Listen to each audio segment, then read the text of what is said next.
Hi, everybody. Welcome to Heal Yourself Naturally. My name is Nicole Dromi. I'm joined by Hava and Sarah Woods Kender. It is so lovely to be back. We took a nice break for the Jewish holidays and we are back with a vengeance and we are happy to be here. What a wonderful time to be alive. Lots of things happening in the world. And we're really excited today to share with you a lot of knowledge that we have been um, coming up with on our coming episodes. Today's episode is going to be called creating your own natural remedies at home, and our lovely healers will be teaching you specifically about one plant because we wanted to make it easy on people, and we have chosen rosemary.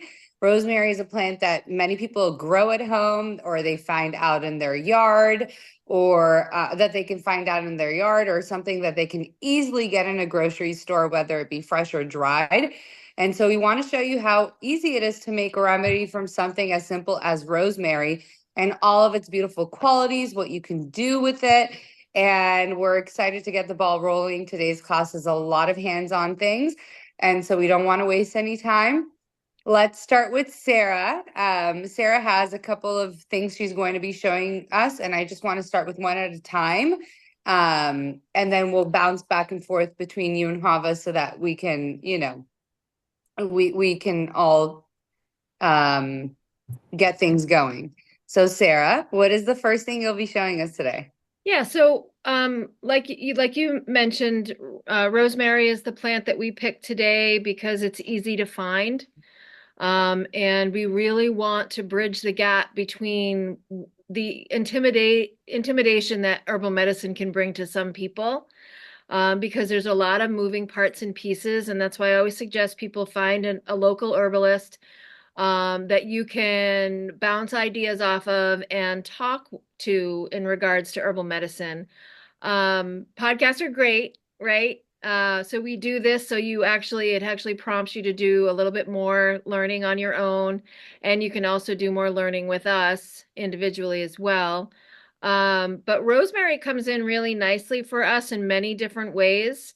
And the way I use it in my practice, for memory, for thyroid, and it really helps bring blood to the surface of the skin. So what I'm going to show you today is how to make a tea, and it's a basic medicinal tea. It's very simple. And I'm also going to show you how we make a typical extraction, an alcohol extraction. They're called tinctures. And today I have my little jars here and I'm gonna show you. And then I'm gonna show you the process of how to make a glycerate. So I'm gonna do three different preparations. Hava's gonna do a few more to show you different ways that you can use rosemary to help improve memory, help improve your thyroid, help bring blood to the surface of your skin, help with any infections that you might have. Rosemary is very antimicrobial, like many of the aromatics. Thyme, lavender, a lot of things that you have in your cabinet. You open up those jars and you smell. The first thing we always do is smell them, so we get all those volatile oils, and we can capture that in tea and extract or in the glycerites. So today, the making a tea is super easy, right? Right. Right. And I'm gonna make it In theory, proper tea is, theory. And if, yeah. especially if you have a teacup, no, I'm going to use a jar. So, so many people have teacups, and many people know what an infuser is. So you can put your tea in the little tea ball. But today I'm going to show you how to make like a typical medicinal tea. And this is how I instruct a lot of my customers and clients in order to make a medicinal tea. It's slightly different than a beverage tea, like a nice Earl Grey or a red tea that you might like just to taste. And usually it steeps for, at least 20 minutes to overnight. But I'm going to show you the basic process to make it in a ball jar. You don't need like fancy equipment. I mean, I have cups with infusers and all that jazz, but all you need is a ball jar. And of course, you need the cap on the ball jar, and you need your hands. Simple stuff, right? Right. So this is my rosemary. And when you make a medicinal tea, you typically want to add at least a teaspoon per cup. And sometimes it can be more, it depends on what you're doing it for.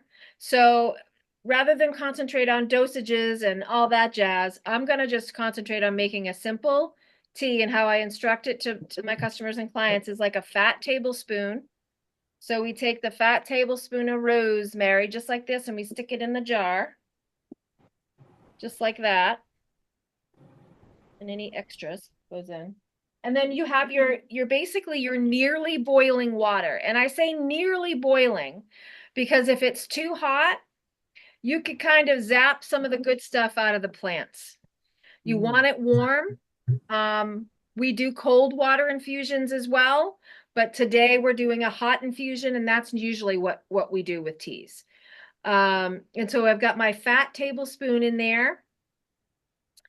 And also, it's nearly boiling too, because a lot of people like to use honey in their tea. And Mm-hmm. if your honey is too hot, you also zap all the good stuff out of there. So honey is a live product. It has many enzymes and lots of vitamins in there. And if you add too much heat to it, you can kind of reduce the good qualities of it. So nearly boiling water, and everybody kind of knows their kettle. When it starts to hiss, we turn it off before it whistles. Right. And this is an electric kettle. And I've got it nice and hot. And so I'm just gonna pour it right into my ball jar, just like this. You can see that. I go all the way to the top. So this is more than a cup. This is gonna be a typical like medicinal dose of tea. And I usually have No people question, because you said for each tablespoon, a cup of water. so it's a teaspoon per cup of water. Teaspoon, sorry. And so Okay. I've done a fat tablespoon, which is Exactly. Okay. basically 4 teaspoons Okay. of So 4 cups of water. rosemary in my quart-sized jar. Hmm. And I'm gonna cap it. I don't have the caps in here. I can pretend like I do. And I'm gonna cap it loosely because we want the steam to kind of come out. So you don't want to build a lot of pressure in there. And then I just have people let it sit on your counter in your kitchen overnight. It doesn't go bad and it gets really strong. And then you're sipping it throughout the day.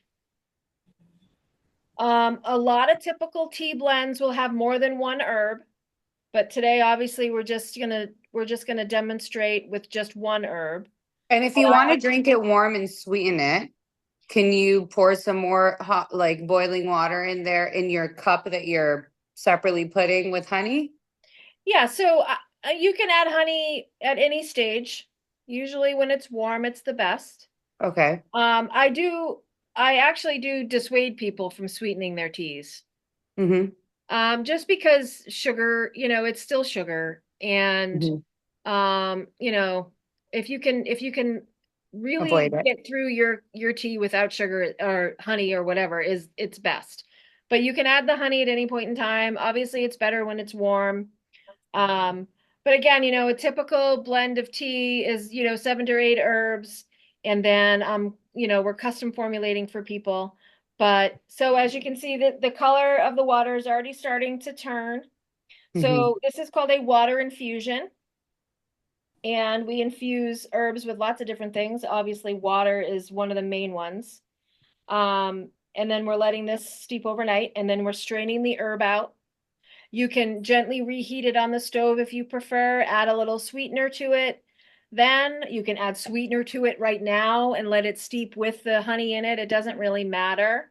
Hmm. And then in the morning, we're taking the cap off, we're straining it. You can use a typical sieve strainer. But you'll notice that when you make tea this way, the herb is all going to sink to the bottom. Once it Right. gets saturated with water, it will sink to the bottom, and you can just like decant it, and you don't even need a strainer. So I Hmm. think ball jars are the best way to make tea. Of course, I have a teacup with a strainer. You don't need any of that. Um, and it's the best way to do it. And then sip it throughout the day. And I usually have people try to finish their tea before like 3 or 4. That way you're not up all night peeing, because that can be a problem for some people. Right. And also, if there are herbs in the formulation, that would keep you awake, we want you to finish before 3. But of course, rosemary doesn't keep you awake. It actually increases the circulation of blood to the brain. And because it has rosmarinic acid in it, it's going to support thyroid function. So I usually use it for hypothyroid, so low thyroid function. Mhm. And I also like to use it for eye health because it increases the circulation all around the brain and the eyes. So anybody with, macular degeneration, glaucoma, whatever, or just basic eye health, it's a really nice one to use, as much as you can every day or every other day. But a typical dose is about a quart a day. That's great. So Well, do you that have any was very questions? informative. Want any clarity? No, that was great. I cleared up. I mean, I cleared up everything I You needed. cleared up your confusion. Yeah, exactly. Which sometimes, my confusion is everybody's confusion. No, I'm just kidding. But yeah, no, thank you very much for that because sometimes people get dissuaded from drinking tea because they have to sit and wait for it to prepare. But if you want to enjoy tea tomorrow, you could just make it a day in advance, and the longer it sits, the better, right? So that's Correct. great. Thank you for clearing that up. And as long as it's in a jar, it's much easier too. Yeah, Set it and you can aside. Don't actually worry. just take it with you. The herbal sink to the bottom, you can sip it that Right. way. Or if you want to just put it in a to-go coffee container, so Yeah. coffee or tea Yeah. tumblers, you could do that too. And Mm-hmm. just and it's already like it's probably hard to see, I but the saw herbs, it. see, it's I already the herbs are already thinking. sinking. Yeah. Boy, that's And when you're cool looking. making an herbal tea, you want to use dried herbs, right? Yeah, that's a great question. I do think that dried herbs lend more medicine than fresh herbs in Okay. tea because the idea is when you dry plant material, you're breaking the cell wall down, all the water's out of it. So the water in the tea doesn't have to compete with the water in the plant. It That's right. doesn't mean you can't make fresh herb teas, though. There's plenty of people that do that. I just think, you get more bang for your buck when it's dried. Okay. All Yeah. right. Okay, great. Yeah. So It's that's a good one herbal. clarification. Yeah, and that's one herbal preparation that you could do. Now, like you mentioned, not a lot of people like tea. They don't want to deal with tea. I have a lot of people that go, can I do something else besides tea? And I have customers that come in and they're already on a medicinal tea, and to add more tea to their life, it's like, they're juggling tea Right. balls and all this stuff.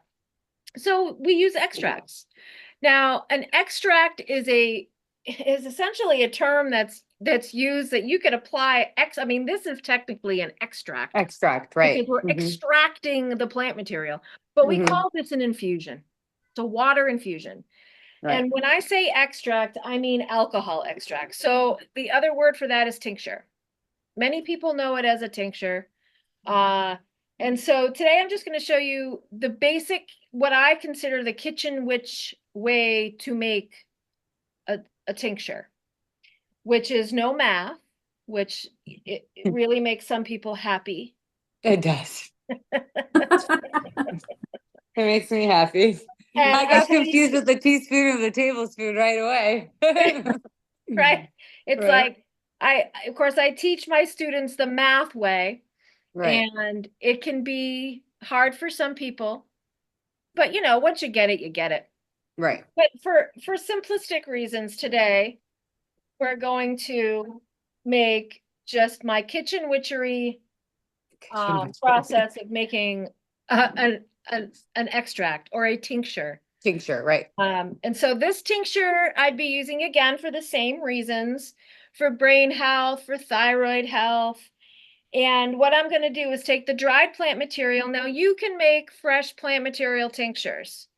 We're not going to talk about that today because that is a slightly different process as far as alcohol, but you can do it. So if you have a fresh plant that you really want to make a tincture out of that is not poisonous or something, you're going to do the same steps. It's just you got to shove a lot more plant material in here Okay. because it'll be kind of weak because plants have, fresh plants have water. So this is my obviously dried rosemary, and all I'm going to do is take and I fill up my jar. The entire jar. I fill it all the way up. Beautiful. Can you see? All the Mm-hmm. way up, basically to the rim. And then I take my 100 proof ethyl alcohol. So this is something you could make, it's kind of like vodka. This is actually straight ethyl alcohol or organic cane alcohol. It's like vodka. You could make a drink with it if you really wanted to mix it with some, blueberry juice and little mint and Have you done maybe that? some lemon, Have you? you could do that. Do But you this is, have to use ethyl alcohol? What if someone only has vodka at home or like a brandy or that's well fine. like yeah? That's Okay, so fine. any kind of alcohol. Any kind of, I mean, because it's all ethyl alcohol. It's just Right. not, it's not Not 100. isopropyl alcohol that you Yeah. use topically. Just don't use that. Okay. Yeah. But it's a food safe extraction method. Okay. And I'm taking, and basically this is like 100 proof vodka. So it's Yeah. 50% Ugh. alcohol. That's the Just only the math, thought. that's the only math I'm going to talk about.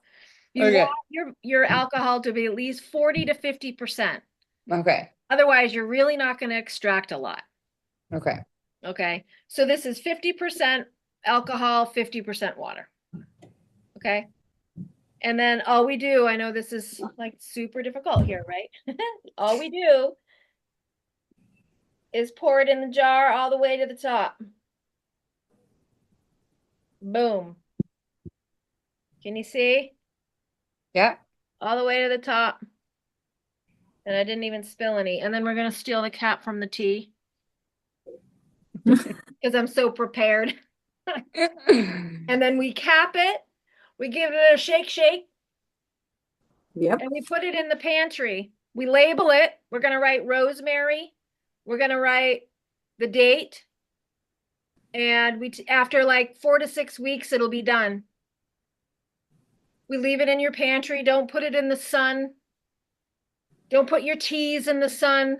You can make sun tea, but that's not what this is. Sun zaps nutrition from the plants. So we don't do that. So Tinctures tinctures have to be in like a cool, dark place, basically. like that Stored in black yeah. hole that you see right here. That's your tincture pantry. Yeah.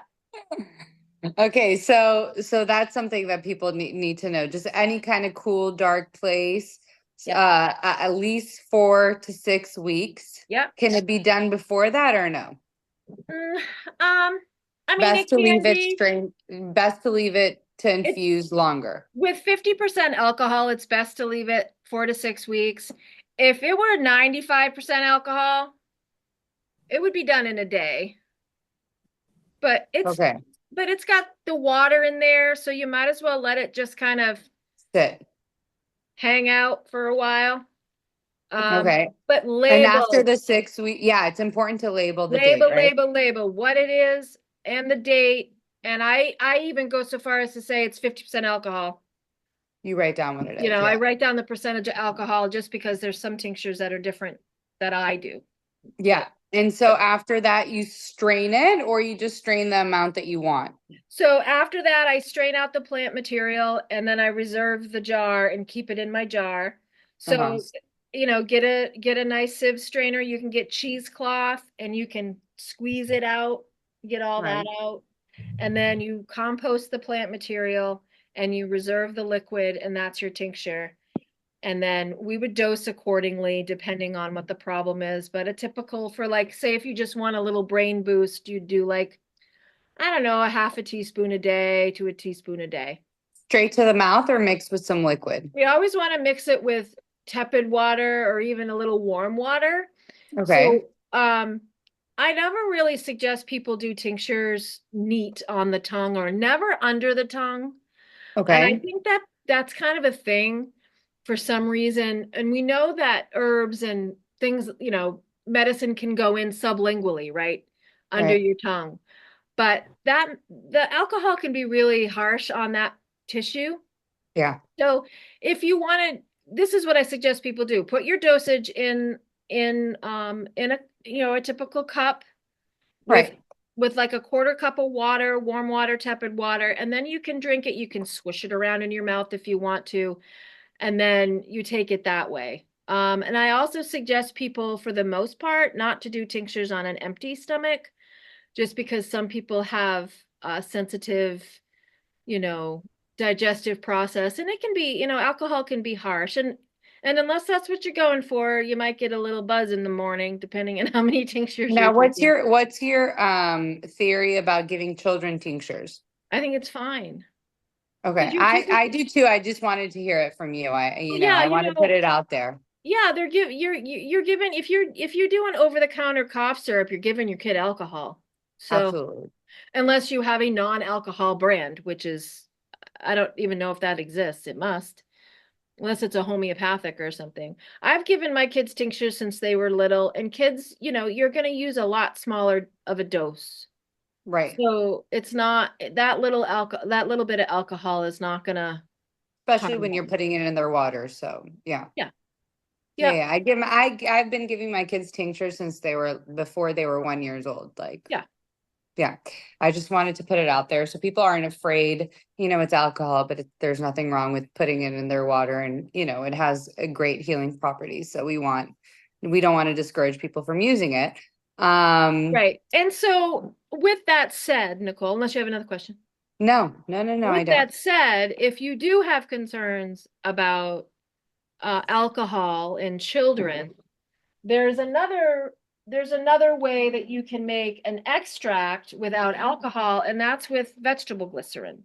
Now, this is something that's not as easily obtainable as, vodka in the grocery store. I mean, Right. This is well, something you'd have to order in right. So this, advance. you Right. might find it in your health food store, but you could use the vegetable glycerin just like you use the alcohol. Same thing. Just So it's, fill the jar up and then top it all off to the rim. except with glycerin, you're gonna actually add in a little bit of water. Oh, okay. So So you what's the fill up your ratio then? jar about 60 to 70%, and then with the glycerin, and it would go up to here, and then the rest water. And glycerin is a pretty fine liquid to extract medicine. It's not as strong as alcohol, but if you wanted to do that, you could, and then it's a non-alcohol typed And medicine. how long are you letting it infuse, and where? Yeah, so it's the same amount of time. Okay. So we're filling up our jar with glycerin about 60 to 70%. Just eyeball it. The rest is just a nice filtered clean water that you Okay. would drink. And then you're going to cap it, shake it, and let it sit in your 4 to 6 pantry weeks. for 4 to 6 weeks. Okay. Um, Beautiful. yeah, and then you can strain it, strain the herb out, compost the herb, and then dose a little bit higher than you would an extract, And just because. glyceride doesn't have to be mixed with water. That you can put directly on in the mouth, right? Correct. It's sweeter, Yeah. and it's not as insulting to the palate for some people. Um, but Especially with a tasty herb like rosemary. right. Right. Yeah, Yeah. sure. I, Yeah. I I honestly think that would be pretty delicious. Yeah, I think it would be okay. Yeah. Glycerin, it's a nice way to make medicine. I don't make a lot of them because Hava and I were talking about this the other day. It was like I always have trouble with the glycerites. Mm. But Hava was nice enough to show me how she makes them, and it makes sense to have like a line of glycerin based medicines for people who don't want to do alcohol, because it's not just Right. kids. It's some people who are alcoholics or just don't want to drink. Right. They don't want to do the alcohol. So it's nice to have options for people. And I always suggest too for parents, if you don't know what it's going to taste like, put a little bit on your tongue first so you know what you're prepared for with your children. And Yeah. also don't lie to them and say, don't worry, it's going to taste good. Say it might not taste so great. Give it a try. If you don't like it, we can try to chase it down with some freshly squeezed orange juice or whatever. Some herbs you can't mix certain juices with afterwards. I know that, but that's a lesson for another time. But my point is honesty with your children so Yeah, that they're sure. not, so that they don't think, oh my God, they fooled me. And then it's, Oh, absolute yeah, that's hell. terrible. And then they don't trust what. And then they don't trust you. Exactly. So that's one thing that's really important is be completely honest, especially or if you're trying to give it to a loved one that may be an adult or whatever, always try it first, there's no harm in drinking rosemary tea on your own, even if you don't feel like you need it. All of us need that little bit of a brain boost, or a vision boost, whatever it may be. Absolutely. So yeah, thank you for sharing all of those Yeah, methods. so those are my three ways that you can prepare one herb. And at some point we're gonna find something you like. Right. And in And order we've to had get it many inside. podcasts where you both have mentioned different herbal remedies, or combinations of herbs that you can use. So anybody wanting to look back on those and say, oh, that's what she meant by tincture of XYZ. Now I know how to make that tincture. Just, try things out. You may not get all the proportions right at first, but it's always good to test it on your own and put healing into your own hands. Obviously, we encourage anybody and everybody that watches our podcast to reach out to both you and Hava should they ever want any kind of guidance. And anybody that wants to find you both, your websites are sarasherbs.com and havawellness.com. I just wanted to mention it again so that people know where to reach out to you. And then if you are feeling a little bit discouraged and you don't want to try it out, you can find a lot of these remedies on their websites for sale. So let's go to you, Hava. Let's see what you have for Let's see what you have for I us enjoy today. so much. I don't mind to sit on the side and just watch you. It's so beautiful, both of you. You're so sweet. You're so great. Thanks Well, for being patient with I us, but also I know you have a lot to say as always. well, I also prepared few things for you, and thank you so much, Sarah, for sharing these beautiful ideas. And I also wanted to add in on for people who don't think when they look at the tea, they only understand, oh, I'm just gonna drink the tea, but they can also use the tea as a hair wash.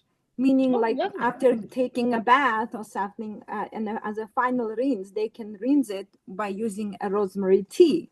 So not only using for that, and also it's good to clean your face with the herbs and specifically with rosemary because it will create oxygen, will create circulation. So that's another way to using it. So people will get great. more ideas. So now let me move my chair so I'll bring my table. Okay. Show you things that I prepared. So rosemary is good for health, hair health. So from what I understand or remember, it helps regenerate or rejuvenate It's good. the hair follicles. You see Yeah, me? it's good. Yeah. Okay. Can you hear us? Yes, I hear you. So it's good for hair growth, rosemary, right? Both drinking and rinsing and massaging in the scalp. Exactly. Yeah. Okay, So great. this is the fresh rosemary. So before you saw rosemary that was dry, and Sarah shared rosemary that is dry, and this is a fresh rosemary, and that's how it looks.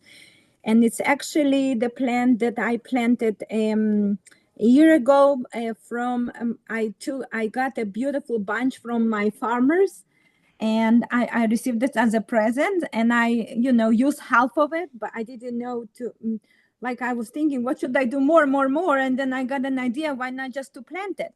So that's idea that if you go to the store and let's say you use half of it and you still have a little bit branch left to it, put it in the water in a small jar, and you'll see the roots will start coming out, and then plant it, and that way you're gonna have this beautiful amazing herb on hand at all times. So here, this is the fresh rosemary. Now let me show you what else we can do with rosemary. So besides obviously doing what Sarah showed us, which is an amazing tinctures, glycerides that you can use on a daily basis, herbal teas, there is a few more things. So today I will show you how to prepare a rosemary oil, which is infusion of a rosemary instead of alcohol And instead of glyceride, you can infuse this inside the oils. And you infuse this in a simple olive oil. You can obviously infuse in any other oils you have at home. There could be almond oil, coconut oil. Well, coconut oil, unless it's in a liquid form, any oil, jojoba oil, anything. But as usually we as an herbalist, we use the basic oils. So in this case, we're going to use olive oil.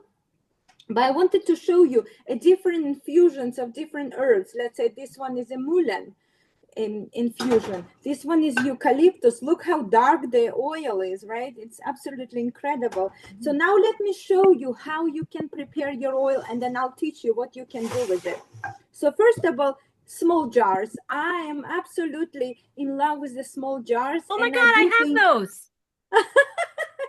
And I tell you why, because they're so easy to, exactly, they're the best. And they are so good. And especially people who are new to the world of herbalism or new to the world of healing, and they don't know. Start small. Don't go with the big jars. Don't go like this.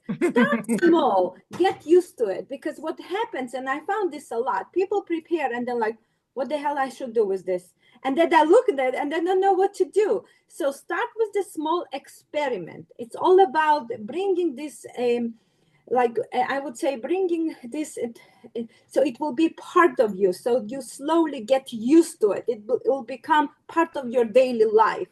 So what we're going to do is we're going to take the rosemary that's obviously is clean and washed very well, and we're going to cut this into the small pieces. Or you either can use your hands to crush the leaves, but you also can use the scissors. So it's up to you. You know, now it's such a beautiful smell. It's just incredible. Just I can smell it from here. Smell it. It's absolutely powerful. One of my favorite things to smell. I planted a lot of them in my backyard because we only have like pots. But I've planted quite a few pots of them just because I love walking by it and smelling it. Obviously, I cook with it all the time, but just the fact that I can just walk by and be like hit with that woodsy, yummy fragrance. So basically, there's nothing this is like how rosemary. you chop them to the small pieces, and you want to kind of make sure that it's not really packed, but it's kind of loose. I would add a little bit more, let's say oil, but a little bit more, but you don't really need to stuff it. And now we're using here a fresh plant, so it's a little bit different when you use the dry and when you use the fresh, but it's kind of similar in the preparation. So basically you use the rosemary fresh, and then you add olive oil, and you want to make sure that you cover it very well, because if you're not going to cover it, what will happen, the oxygen will go in and will destroy the oil. It become rancid, smelly, bubbly. So that's not a good idea. So this is basically how it is. You want to make sure it's obviously all covered nicely. And now, because we're using a fresh herb, I do suggest in some cases to keep it, actually, the oils, I don't know, Sarah, but some oils, they like to be infused and get the power from the sun, because it will warm up the oils and will help to bring all the unique power that in the herb into the oil. There is one way of preparation, and another way, because we're using a fresh plant, you can actually put it in a warm water and kind of keep it in the warm water. And what will happen is that the heat will help to release all the power that are in the herbs, all the unique combinations that are in this powerful herb. Now, what should we do with this oil after it's ready? Now, obviously, you should wait for about, I would say, sometimes also between 4 to I mean, actually, you can use it right away if you keep the oil warm for a day. But and I would suggest usually keep it for a week, 2, 4, sometimes 6 weeks. It's absolutely fine. Don't worry. And sometimes I feel as longer you keep it, the better, but not too long. And what I found is when I say keep it, that people get so excited, then they forget about that they made this medicine, and they just leave it over there and just it stays there forever. No, you want to make sure that it's visible, so that way you know, oh, I made this oil, can I use it, how I use it. So I usually put this near you in the kitchen, so that when you pass, I would like to try soon my medicine, because when you're really hiding the oil, then you forget about this. It's obviously different than from what Sarah said. Tinctures, they love darkness. They like to infuse their power into the dark. The oils are absolutely different. So this is basically what it is. And now how and what should we do with this oil? That's very important. Now, so many uses. First of all, you can use this in the culinary. What you can do is you can take this infusion and add some fresh garlic, crushed garlic, and some cayenne, and apply this over the bread and make croutons, right? You can also do, there's like 100 ideas you can use in the food. This is the whole idea, incorporating stuff that you prepare into your daily life. So you can basically do that. Another thing, you can make a salad infusion, salad dressings. So you can add garlic, you can add cayenne the same way, and just pour it over the salad. Now more into medicinal ways. You can use this as a stimulator to recreate and bring oxygen toward the hair and helping you to regrow the hair. This is absolutely incredible, and I love to work with oils. Now, some people scalp are okay with oil, and some scalp, they don't like oil because they have too much of the oil. So obviously be aware. I don't want you to go blindly. Oh, Hava said, then we should all go and do it. No, I want you to really feel it. But the idea is that you just take a very small amount, like just a tiny amount. And I spoke actually with a couple hairdressers, how they call hair. Yeah. Yes, and they told me some people do this mistake. They just put so much oil inside and they're rubbing. That's not a good idea. You just need a tiny drop of this rosemary infused oil, and then you just gently massage it, the front, the back, and you cover the whole entire area. If you feel like your head becomes too oily, this is not the right way using. But at least once a week, you can definitely use it, and then wash it off. And now you can also wash it out with the tea that right now Sara prepared for us. So basically you have a rosemary from both ways, going internally, going in, and also by washing it off and stimulating the roots of the hair. So that's another way.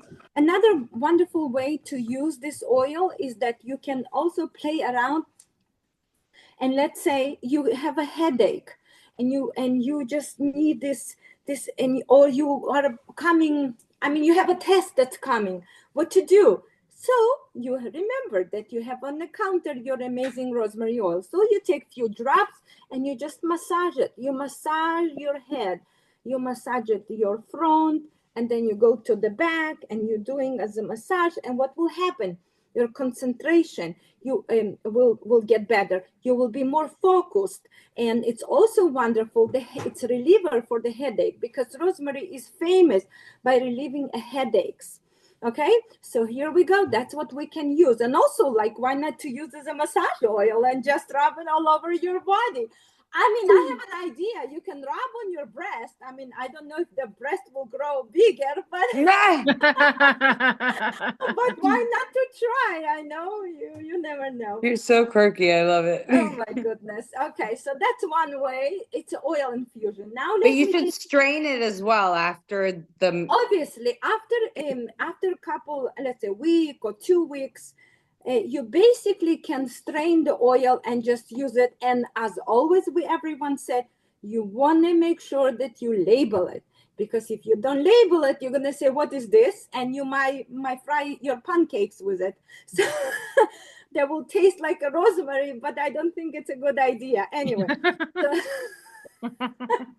So basically, yes. So obviously strain it, and then you and label it. Okay, so that's one way. Now, I also would like to give you a suggestion before we finishing with all the oil issue here. You can also play around with this infusion, meaning that you can add more stuff into it. Like you can add a black seed oil into it, which is also known as antibacterial, antifungal, also helps. Then you can add a little bit castor oil into it. You can also take a castor oil and infuse it in rosemary. Though I found the castor oil rubbing on the skin is a little bit harder because it's a kind of hard working oil. So it's not Very so thick. easy. Yeah. So I usually suggest whenever people say, oh, I want to use castor, say combine them with another oils and it will be much easier. And then you can also add extra power into it and using essential oil of the rosemary. So that way it becomes a very powerful and strong formula. Sometimes I also suggest to add minerals into it, like you can add iodine, you can add magnesium into it. And what you do is now is not just becomes a simple oil, which is a rosemary oil by itself, very medicinal, but now we can add more nutrients, more minerals that can attack from different ways. So here we go. That's the suggestion. Okay, another thing we can do is we can make an salt scrub with a rosemary, or we can make rosemary as a culinary, right? So we can basically take a little bit salt, and in this case, usually preferred to use rosemary, which is a dry and not fresh, okay? But now we have what we have, and I do have rosemary fresh, so I'm just going to show you how to use it. So basically, you can make a salt to use in a culinary, and you can make a salt as a food soak. So very simple. In the culinary use, that's all what you need to do is take a little bit salt and take a little bit the rosemary, and you really crush the rosemary and combine them with the salt, and then you let it sit. And what will happen is that with the time, the rosemary will infuse its unique flavor into the salt.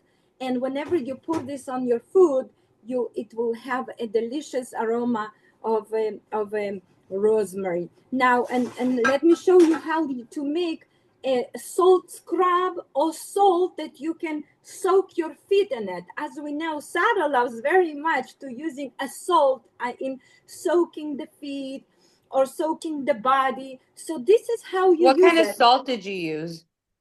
Okay, so I love combination of different salts. So here it's actually a little bit Celtic salt, a little bit Himalayan salt, a little bit French salt. So I like combinations, so that way I know like I have. But basically, it's I usually want to make you want to buy salt from the companies that are not too big.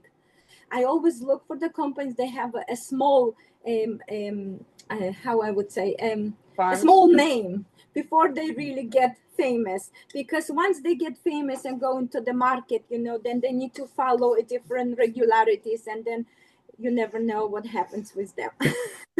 Okay, so that's the salt that I use. It's combination, and why not, you can try as well. So basically what you can do is you can take the salt and you add rosemary again into it. So about, I would say, a tablespoon, if or more of the salt. Depends on what you want to use it. If you want to use it as a scrub or you want to use it as a food soak, you can even use more. And then what you can do is you can actually add a little bit oil, not too much, but just a little bit. Okay, you just want to add a little bit salt, so that way into the salt you want to add a little bit olive oil. And what will happen is that the salt shouldn't be too oily, but should be a little bit wet. And what will happen is that it's actually so easy to work with it. And then you're gonna pour this salt into the bath. Now you can add into it Epsom salt if you want. You can add into it magnesium flakes if you want. You can add borax if you want. There's like endless things you can add into it. You can also obviously do this as a face scrub, but a face scrub usually likes more sugar than the salt. And basically what it becomes a salt infusion, like salty deliciousness. How long do you let this sit? You don't really have too much to sit. You can use it immediately. And also if you want to use it immediately, I would suggest to use you process it through the food processor. When you process it through food processor, then it even becomes more easier and absorbable, you know. And I do like to process almost everything in the food processor, even if we work with garlic or we work with any herb, because that actually gets more faster infused into the in what we are trying to infuse it. So that's basically what it is. It looks so amazing, and it's smells so good. It's absolutely incredible. Now obviously you can, as I said before, you can add also stuff into it. So I would, let's say, add a little bit concentration of a magnesium oil, so you can add some magnesium into it, right, into the salt. So a few drops of a magnesium. It's absolutely incredible. Shake it and it's ready to go. And So I this I would would pour into like a foot bath. Like I could just pour exactly. So that what you into the want to foot do bath. is, if you it depends on what you're trying to treat. Obviously, if you want to soak the whole entire body, you will need a huge jar. I would say like about maybe 3/4 cup of the jar for the bath. But if you use it as a food soak, all what you need probably about tablespoon of this infusion, and you just pour it and put hot water and let the magic begin. Soak your feet, and it will be absolutely incredible. And it helps to bring circulation in. And as you know, I love absolutely playing with the hot and cold, and it's helpful so much. It can also be done as a sit bath. You know, you can really put a hot water and then just sit over and let the steam to come up to your area, and it's absolutely incredible as well. So there's many ways you can use it. And I also would like to show you, this is the rosemary essential oils. So besides using the oil as in rosemary as in a plant, in the form of a in a form like this, you can basically play around with not with dry, but you can also use an essential oils. Now essential oils are much more stronger, so I usually suggest, if you're working with essential oils, you need to kind of mix them with some other carrier oils, so that way they not burn your skin. Let's say some people, they do mistake and they use the oregano oil and they put straight in their mouth, which is causing burning sensation and can actually cause damage into your stomach. That's not a good idea. You always want to combine essential oils with other carrier oils. So I would use a rosemary oil. So let's say, Hava, I don't have time to prepare the salt and I don't have time to do this. Okay, so then you take a little bit of rosemary essential oils, just a small amount, just a tiny drop. I didn't bring my dropper here, but basically you take a very small amount of rosemary essential oil, and then you take a little bit carrier oil. In this case, we're going to use a little bit of olive oil, and we combine them on our palm of our hand. We're mixing them together, and now we can do what we want. We can either rub this on our scalp, we can rub this on our body, we can create massage, we can inhale it, we can also use this in many ways. Especially it's very helpful to use when people have a fungi. And I think a few classes ago, Sara spoke about the woman who had the fungi on her feet, and because the blood was not moving, so she suggested to actually remove the shoes and let your feet to breathe. One of the good ways to use it is some essential oil, an olive oil or any other carrier oil, and just applying over your feet. And what you do is you're creating circulation, and With then specifically the rosemary herb. yes, rosemary, because rosemary helps really to bring in circulation, and that's what we want, right? So someone with a thyroid issue could also rub this mixture. You take and then you're massaging. Many people are afraid to touch, and I always say, don't be afraid. You should try. And you know, there is beauty of it, that there is no harm to it. When we use our hands, and as Sara said before, use our hands. That's all what you need. It's amazing because we have the hands and we can use it and we can feel it. Okay. Right. So that's it basically. So that's what I wanted to show you for today. I mean, there's many other ways, but this is the basics. So you basically can make the salts, you learn how to make teas, you learn how to make herbal infusions. It's absolutely incredible. Now let me move the chair back, unless It you is have any incredible. questions. No, no, I think it's great. I think a lot of people shouldn't be scared of the terms that we use, and if people have questions, we're always here to answer, and you can send us out emails or reach out to our beautiful healers on their websites, and they'll be more than happy to answer these questions. You can also follow them on their social media accounts, where they do dive in a little bit deeper on these topics or show you things on how to make certain stuff. I think we should do also a poultice. Maybe not today because we ran out of time, but I do want people to understand what is a poultice. When we talk about poultice, I know that Sarah had discussed it before with like a mustard poultice, meaning just an herb mixed with water, created into a paste and applied. But I think it's always great to show these things because tincture sounds intimidating until you understand it's just really an herb that's submerged totally in alcohol and infused for a long time. There's nothing scary about it. And again, there's nothing scary about trying these things, and don't get discouraged if after a few days you don't see results, because it's natural healing. Nothing comes after a few days.